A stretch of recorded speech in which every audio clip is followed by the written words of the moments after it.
আজকের এই মোকলেস মডেল স্কুলের শুভ উদ্বোধন শিক্ষার্থীদের ভিতরে নতুন শিক্ষাবর্ষের বই বিতরণ অনুষ্ঠান এবং সম্মানিত অভিভাবক সমাবেশ বা এলাকার ময় মুরব্বিয়ান যারা এখানে উপস্থিত আছেন সকলের প্রতি আমার সালাম, আসসালামু আলাইকুম। প্রথমেই আমি কৃতজ্ঞতা জ্ঞাপন করছি এই মোকলেস মডেল স্কুলের প্রতিষ্ঠাতা এবং যারা আমাকে আমার মতো একজন ক্ষুদ্র মানুষকে এই অনুষ্ঠানের প্রধান অতিথি হিসাবে আমন্ত্রণ জানিয়েছেন। আমি একজন ক্ষুদ্র মানুষ, আপনারা হয়তো আমার পরিচয় জেনেছেন। আমি ইসলামিয়া সরকারি কলেজ সিরাজগঞ্জের ভাইস প্রিন্সিপাল হিসাবে দায়িত্ব পালন করছি, কিন্তু আমার এটাই পরিচয় না।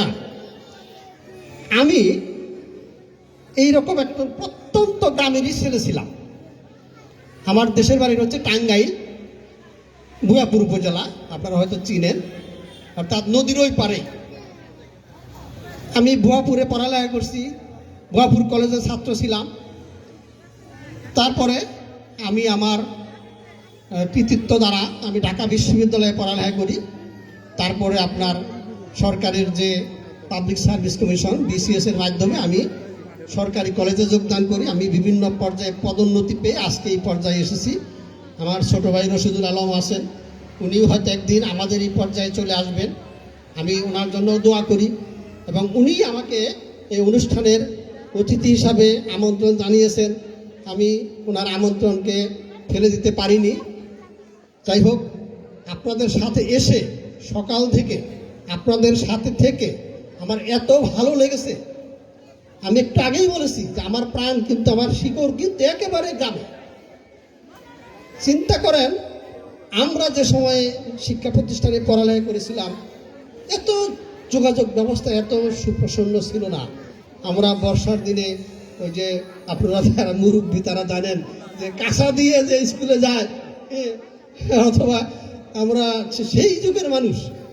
হ্যাঁ, আমার চাকরি হচ্ছে আজকের থেকে, আমি আজকে হচ্ছে কত সাল, 26 সাল, অর্থাৎ আমার চাকরি 30 বছরে চলে গেছে। আর মাত্র 3টা বছর চাকরি করব, আল্লাহ যদি হায়াত দারাজ করে সুস্থ রাখে। এই জন্য আমি বলছি যে আসলে আমাদের সময় কিন্তু এত শিক্ষা প্রতিষ্ঠান ছিল না, এত শিক্ষার্থীও ছিল না, এত শিক্ষা প্রতিষ্ঠানও ছিল না। আমার জীবন প্রথমে শুরু হয়েছিল আমার গ্রামের পাশের এরকম যে প্রাইমারি স্কুল, এখানে যে সরকারি প্রাইমারি স্কুল আমরা বললাম, সেই প্রাইমারি স্কুল দিয়েই। আসলে যে একটা কথা আমরা বলি যে ঘুমিয়ে আছে শিশুর পিতা সব শিশুরই অন্তরে। এই যে আমাদের কোমলমতি শিক্ষার্থী আজকে যারা এখানে এই প্রতিষ্ঠানে আছে বা এই এলাকায় যারা পড়ালেখা করতেছে বিভিন্ন শিক্ষা প্রতিষ্ঠানে, আসলে কার ভিতরে কি প্রতিভা লুকিয়ে আছে আমরা কিন্তু কেউ জানি না। আমাদের কাজটা হলো কি, এই যে প্রতিভা যেটা আছে এটাকে নার্সিং করা, একটু সেবা দেওয়া, ওদেরকে একটু উৎসাহিত করা। আসলে আমার মূল কাজটাই হচ্ছে, মূল কথাই হচ্ছে যে এই যে ছোট ছোট ছেলে মেয়ে যারা এই প্রতিষ্ঠানে ভর্তি হয়েছে বা এখানে যারা আমার বক্তব্য শুনবে, তাদেরকে আমি শুধু বলবো যে আসলে প্রতিষ্ঠানটা বিষয় না। আমার বড় ভাই বলছেন যে এই যে পড়ালেখা, অর্থাৎ আমাদের যে যুগ, আমরা তো সকাল বিকাল মানতাম না। আমরা তো ওই সন্ধ্যার সময়, অর্থাৎ সূর্য ডুবার আগে আমরা হারিকেন মুছে টুসে রেডি করে রাখতাম, একটু আগুন জ্বালিয়ে যে স্লো করে রাখতাম, কখন আজান হবে আমরা গিয়ে টেবিলে উঠব। কিন্তু আজকে আসলে ডিজিটাল যুগ, এই প্রযুক্তিকে আমরা অস্বীকার করতে পারি না। কিন্তু দেখা যাচ্ছে কি, এই প্রযুক্তি আমাদের জন্য অনেক সময় যেমন আশীর্বাদ হয়, আবার প্রযুক্তিটা অনেক সময় অভিশাপও হয়ে আসতেছে। এই ছোট ছোট কোমলমতি শিশুরা আজকে যে ডিজিটাল যে প্রযুক্তির এদের সাথে সংস্পর্শে এসে অনেক সময় তারা বিভ্রান্ত হচ্ছে, কিন্তু আমরা এর থেকে বেরো হতে পারছি না। তা আমাদের বিকল্প একটা চিন্তা ভাবনা আমাদের করতে হবে। কাজেই আমরা অবশ্যই এই ছোট ছোট শিশু যারা আমাদের আগামী ভবিষ্যৎ, এই ভবিষ্যৎ প্রজন্মের আমরা দিক নির্দেশক হিসাবে কাজ করব। তাদেরকে অবশ্যই প্রযুক্তির সাথে যেমন জ্ঞান রাখতে হবে, সেই রকম এই প্রযুক্তিকে আমাদের আশীর্বাদ হিসাবে কাজে লাগিয়ে আমরা ভবিষ্যতে এগিয়ে যাব। আমাদের মা বোনেরা যেখানে আছেন, আপনাদের শিশু বাচ্চা, তাদেরকে পরিচালনার দায়িত্ব আপনাদের। আমি জানি যে একজন শিক্ষিত মাই পারে তার সন্তানকে সুশিক্ষিত করে গড়ে তুলতে। আপনারা সেই প্রচেষ্টা অব্যাহত রাখবেন।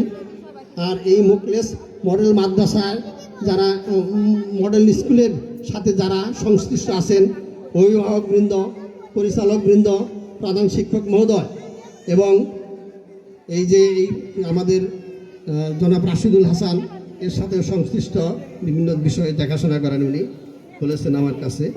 ওনাদের যে উনি একজন আছেন technical Pabna teachers training college, উনি শিক্ষকদেরও জ্ঞান দেন। উনি আমার চেয়ে বেশি দক্ষ। আমি ছাত্রদের জ্ঞান দেই, উনি আবার শিক্ষকদের জ্ঞান দেন। মানে আমার শিক্ষকরা ওনার প্রতিষ্ঠানে যে ট্রেনিং করেন, কাজেই ওনারা জানেন কিভাবে ছাত্রকে বা শিক্ষককে করতে হয়। আমি বলবো যে উনি আমার পরে বক্তব্য রাখবেন, ওনার দিক নির্দেশমূলক বক্তব্য আপনারা শুনবেন। আমি বলবো যে আসলে এই